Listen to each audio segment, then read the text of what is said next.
for me, like music's been like a lifesaver. You know, I couldn't imagine like getting through high school and stuff without music, and yeah, living out of your car and stuff like that. And you're not sure where, you know, like I was looking at a kind of a future of just struggle. You know, like every day was like living paycheck to paycheck if I was lucky to do that. You know, like not eating for days on end and stuff like that. How did you get out of living in the car Um, to the next step? so I was lucky that like one thing I've always had is, and from my family, is like a strong work ethic, I guess. So like when I was living in my car, like I had a job at a glass factory. It Yep. paid like shit, and it was a horrible job, but I still had a job. Mm. So from that, it's just like I had lots of friends too. Like skateboarding was so sort of instrumental in that, where there was a real community. So I had like a group of like 20 mates that I could call family kind of thing, and lean on them and be like I remember when I got kicked out, I instantly called. Unfortunately, he's dead now. He died in a motorbike accident. But I called my friend Ross, and I was like, "Man, this is what's happened." He's like, "Yeah, no worries, man. You can, stay at our place. You can have a bed if you want." It's like, "No, I just need a place to like park my van and a place to shower and stuff like that." And so So you're a pretty independent person. You didn't want to rely on yeah, like a yeah. handout sort of a thing. I think that came from like my parents. It's like my dad like bailed pretty early. He wasn't a bad guy. He just bailed. And my family was pretty rough. Like they weren't abusive or anything. There was time they were just tough people. You know, like I got brought up with.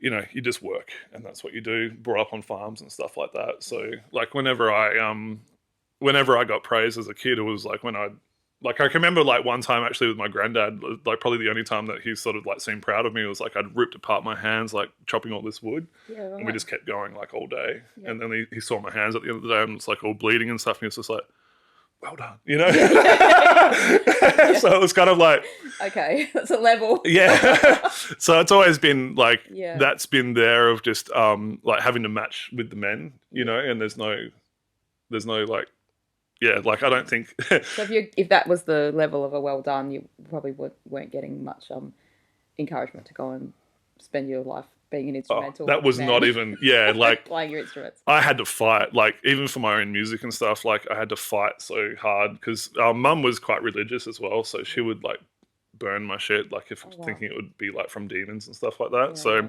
she's chilled out a bit now, thank God. Okay. But yeah, so like I had You can't burn down Spotify. exactly. Yeah, I remember when she found my CDs and she Oh, found one with wow. like a devil on it. Like all my money would be spent on like buying CDs and stuff. And she found this AFI CD that had a devil on the cover, and that was it. She was about to burn all of it. And Oh, I yeah. remember, yeah, it was a pretty vicious conversation. I was like, "You'll never see me again if you do this." And Wow. luckily my older sister like came in and stopped that and stuff. So I had to, and it's funny too because all my uncles and the guys, the men that I grew up with, they were all just old school Aussie people. And if you know old school Aussies, most of them are pretty racist and most of them are pretty sexist. And that was how they were brought up, and it's just like a generational thing. So I was listening to music that was telling me that that was completely stupid. You know, like listening to bands like NoFX and 30 Foot Fall, where it's like, yeah, you can be like black, white, and gay or whatever. And you're like, that's what I believe. Like, we can all be cool, sort of thing. So having to fight for those kind of ideals was, you just get used to it, like being Yeah. an outsider, I guess. Like, so I remember when I was about 25, my mum came to me and she was like, "I'm really sorry that we kind of pushed you into all this sort of stuff." Like she'd pulled me out of school and tried to make me get an apprenticeship and stuff like that. And I wanted to be a psychologist. Oh, okay. But she's like, "Nope, not doing that. You're going to be a mechanic, like, like your uncles and all that kind of stuff." But she came to me afterwards and said like, "You should be proud of yourself that you kind of stuck to your guns." And I was like, "Okay, cool. Yeah. Thanks for acknowledging that." So it's a bit more different now. Like, but that sort of stuff, I think, yeah, just made me, yeah, independent. But coming from a poor background, and I knew the only thing that I had was hard work. Yep. Like, and that's, I would say anyone that's like, if you're out there and you don't have much money, you got hard work. Like, and I think if you come Sweat from, equity. yeah, Yeah. if you're a poorer person, like what hard work is, and you can survive a lot of shit that other people might not be able to survive. So, like, I always thought to myself, like, I'll outwork anyone.